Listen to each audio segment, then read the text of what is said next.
Hello. तो हम लोग बात करते हैं एक डिसऑर्डर के बारे में जिसका नाम है अस्थमा।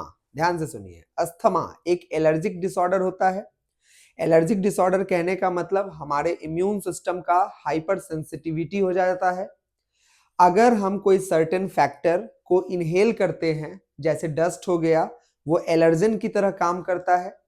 और अगर वो एलर्जन है तो उसकी वजह से हमारा इम्यून सिस्टम हाइपर सेंसिटिव हो जाता है, जिस वजह से हमको एलर्जी हो जाता है।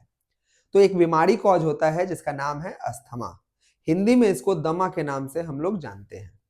अब अस्थमा में होता क्या है? अस्थमा में सांस लेने में कठिनाई होती है, डिफिकल्टी इन ब्रीदिंग होता है।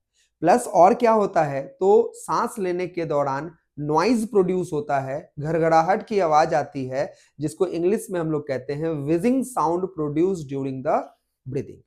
अब दिक्कत क्या है अस्थमा में? तो देखिए, ये एक जो फिगर है ये नॉर्मल एयर पैसेज है, जिसमें ब्रोंकस ब्रोंक्यूल्स दिखाया गया है, जिसका ल्यूमेन अभी आपको काफी चौड़ा दिख रहा है।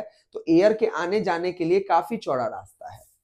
अब अगर एलर्जी हो गया तो एलर्जी हो जाने की वजह से कुछ बातें हो गई होंगी। या तो इस रास्ते में म्यूकस जम जाएगा, तो ये रास्ता कैसा हो जाएगा? पतला हो जाएगा, तो म्यूकस का एक्यूमुलेशन हो जाएगा। या फिर इस दीवार का इन्फ्लामेशन हो जाएगा, स्वेलिंग हो जाएगा, सूजन हो जाएगा। कहेंगे ब्रोंकाइटिस हो गया, ब्रोंकस में इन्फ्लामेशन हो गया, आइटिस हो गया। या फिर स्पाज्म डेवलप हो गया होगा। स्पाज्म कहने का मतलब है मसल में ऐंठन होना, जिसको हम कंट्रोल नहीं कर सकते हैं। और हमें मालूम है कि ब्रोंकस के दीवार में स्मूथ मसल होता है, और जब उसमें कॉन्स्ट्रिक्शंस होने लग जाते हैं तो सिकुड़ने लगता है, और सिकुड़ने की वजह से ये रास्ता कैसा हो जाता है? पतला हो जाता है। तो म्यूकस जमे या सूजन हो या रास्ता पतला हो जाए, अल्टीमेटली रास्ता यहां पतला हुआ और हवा आने जाने में दिक्कत होगा, डिफिकल्टी इन क्या होगा? ब्रीदिंग होगा। तो अस्थमा कैसे ठीक किया जाए?